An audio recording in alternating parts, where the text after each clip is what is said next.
बिस्मिल्लाहिर्रहमानिर्रहीम। असल बात से मैं हूं इकबाल जिंजो।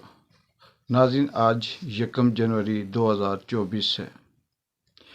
एक सवाल और उसके जवाब पे मैं बात करता हूं कि क्या 2024 पाकिस्तान के लिए, आम आदमी के लिए तब्दीली लाएगा। इस सवाल का जवाब जानने से पहले हम थोड़ा सा तजिया ये करेंगे कि जब भी किसी भी शख्स के अंदर, माशरे के अंदर, हालात के अंदर, मुल्क के अंदर तब्दीली तब आती है जब वो अपना स्क्रिप्ट चेंज करता है। दिन बदलने से, महीने बदलने से हालात नहीं बदलते। सालें बदल जाने से कभी तब्दीलियां नहीं आती। पाकिस्तान पिछले 76 सालों से एक ही स्क्रिप्ट पे चल रहा है और अभी तक वो स्क्रिप्ट बोसीदा हो चुका है, फ्लॉप हो चुका है। लेकिन जो हमारे इदारे हैं, जो हमारी इस्टेब्लिशमेंट है, जो अदलिया है, जो मीडिया है, जो मीर जाफ़र और मीर सादिक हैं, वो उसी स्क्रिप्ट पे चल रहे हैं। तो मुझे ये लगता है कि आज अगर पहला दिन है तो आज पहले दिन में जो सबसे बड़ा वाक़या रोनुमा हुआ, आप जानते होंगे जमशेद दस्ती को, जो 4 बार इलेक्शन जीत चुका है और उसने पाकिस्तान तहरीक इंसाफ की हमायत की और इसका सपोर्टर है इमरान खान का। उसने और उसकी बेगम ने कागजात नामजदगी भी जमा करवाए जो मुस्तैद हो गए। लेकिन सुबह के वक्त उसके घर पे हमला होता है बकौल जमशेद दस्ती। ये जो आप वीडियो देख रहे हैं, इस वीडियो में जो वो पीट रहा है, जो वो बातें कर रहा है, वो अगर आप सुने तो आपकी आंखों में आंसू आ जाएं। बकौल जमशेद दस्ती के कई दर्जन गाड़ियां थीं, सैकड़ों उसमें पुलिस एहलकार थे, गुमनाम थे, नकाब में थे। वो आए, उन्होंने जमशेद दस्ती के घर पे हमला किया, कैमरे तोड़े और जो सबसे बड़ी शर्मनाक, दर्दनाक वाक़या है, बात है कि उसकी बीवी को बरहना किया बच्चों के सामने और 4 घंटे तक उन पे जुल्म करते रहे, हरासा करते रहे और उसे खड़ा रखा। हमारा ये माशरा, इसमें ये कोई भी बर्दाश्त नहीं करता कि उसके फैमिली को, बीवी बच्चों को इस तरह से जुल्म का निशाना बनाया जाए, नंगा किया जाए और उस पर तशद्दुद किया जाए या उससे हरासा किया जाए। कोई भी मर्द, जमशेद दस्ती भी यही कह रहा है कि मेरे लिए अब जीने के लिए कुछ भी नहीं बचा, मैं मरना चाहता हूँ, आए और मुझे मारें। फिर वो काजी फाइज साहब से सवाल करता है, मिन्नतें करता है, दरख्वास्त करता है, इंसाफ मांगता है। यहाँ पे नाज़रीन सवाल पैदा होता है कि क्या ये मुल्क अभी तक उसी तरह के स्क्रिप्ट पे चल रहा है और इस 15 महीनों में या 2 साल के अंदर जो कुछ हुआ और उसका जो जो नतीजा आता रहा, क्या हमारे जो थिंक टैंक हैं उन्हें समझ नहीं आती? क्या नफ़रत कम हो गई? क्या इमरान खान हार गया? क्या कागजात छीनने से कागजात नामजदगी कम हो गए? क्या उम्मीदवारों को अगवा करने से उम्मीदवार कम हो गए? क्या लोगों ने पीटीआई का नाम लेना छोड़ दिया?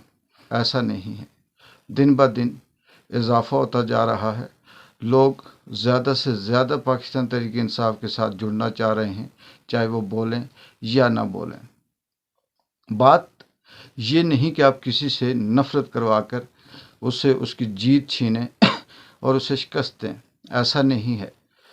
इंसान को जब भी मौका मिलता है वो बदला ज़रूर लेता है।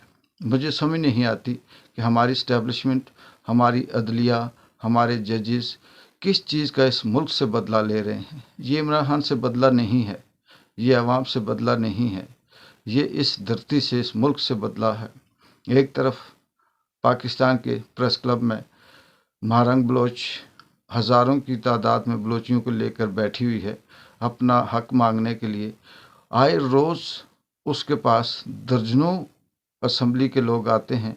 किसी का ताल्लुक़ बलूचिस्तान से है, किसी का ताल्लुक़ सियासत से है, कोई किसी एजेंसी का है, कोई किसी मीडिया से है और वो आकर सिर्फ़ और सिर्फ बातें करके और सिर्फ वही पुरानी रटी रटाई बात कमेटी बनाते हैं और हम देखते हैं, ہم سوچتے ہیں ہم ایسا کریں گے، یہ کہہ کر چلے جاتے ہیں۔ وہ نفرت اپنی جگہ پہ پروان چڑھ رہی ہے۔ اگر اسلام آباد کے اندر بلوچیوں کے اوپر کچھ بھی ہوا تو پورا بلوچستان جو پہلے سے آگ بگولا ہے وہ مزید نفرت میں اضافہ ہوگا، اور اس کا نتیجہ کچھ بھی ہو سکتا ہے۔ دوسری طرف بے شک نواز شریف کو یہ حکومت پلیٹ میں رکھ کے دے دیں یا پھر تقسیم کر کے دیں، بانٹ کے دیں، ٹکڑے ٹکڑے کر کے دیں، حکومت نواز شریف یا نون لیگ یا پیپلز پارٹی کے بس میں نہیں ہے چلانا۔ حکومت چلانے کا مطلب یہ نہیں کہ آپ پارلیمنٹ کے اندر وزیر اعظم بن کر بیٹھ جائیں۔ حکومت چلانے کا مطلب یہ ہے، مقصد یہ ہے کہ آپ عوام کو کیا ریلیف دیتے ہیں۔ اپنے چند دوستوں کو، چند جاننے والوں کو، چند ججز کو نواز دیں، چند میڈیا کے صحافیوں کو نواز دیں، کچھ اسٹیبلشمنٹ کے لوگوں کو نواز دیں، کسی کو ترقی دے دیں، تو یہ حکومت نہیں ہوتی۔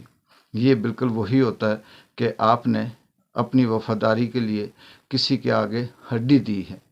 حکومت وہ ہوتی ہے، ملک وہ چلتا ہے جس کے اندر میرٹ ہوتا ہے، رول آف لا ہوتا ہے، آئین ہوتا ہے، انسانیت ہوتی ہے، اخلاقیات ہوتی ہے، انصاف ہوتا ہے۔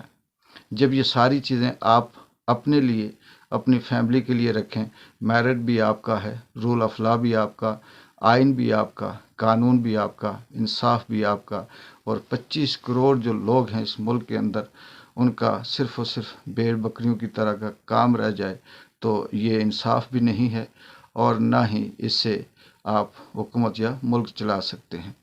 جمشید دستی کا آج کا جو واقعہ ہے، اس سے یہ لگا کہ ابھی جو اسکرپٹ رائٹر ہیں، رائٹ تو بہت عرصے سے ہوا ہے، جو اسکرپٹ کے ڈائریکٹر ہیں، انہوں نے ابھی سوچ کو بدلا نہیں ہے، اور لگ یہ رہا ہے کہ یہ اسی طرح سے چلے گا، اور 2024 میں مزید جو ظلم زیادتیاں ہوں گی وہ جاری رہیں گی۔ لیکن دیکھتے ہیں کہ کب یہ لاوا پھٹتا ہے، کب یہ ظلم ریئیکٹ کرتا ہے، اور کس طرح سے وہ بلی والی بات کہ جب اس کو بند کمرے میں کر کے آپ دیوار کے ساتھ لگاؤ گے تو وہ اپنی جان بچانے کے لیے آپ کے اوپر حملہ کرے گی۔ دیکھتے ہیں یہ جو ظلم کی بلی ہے، یہ جو جبر اور فسطائیت کی بلی ہے، یہ جو چھینا جھپٹی، اغوا اور بہرانہ کرنے والی بلی ہے، یہ کب ریئیکٹ کرتی ہے اور کس طرح سے اس سسٹم کا، اس فسطائیت کا، اس ظلم کا مقابلہ کرتی ہے۔ ہماری دعا ہو سکتی ہے کہ اللہ تعالیٰ نیا سال آیا ہے، اس میں کچھ سوچ تبدیل ہو، کچھ تھنک ٹینک کی جو طریقہ کار ہے وہ تبدیل ہو۔ اگر یہ ایسے رہا تو پھر یہ سال روٹین کے مطابق تو بدلا ہے، لیکن اس کے اندر فرق کوئی نہیں آیا۔ ایک بار جو کہ اجازت دیں، اللہ حافظ۔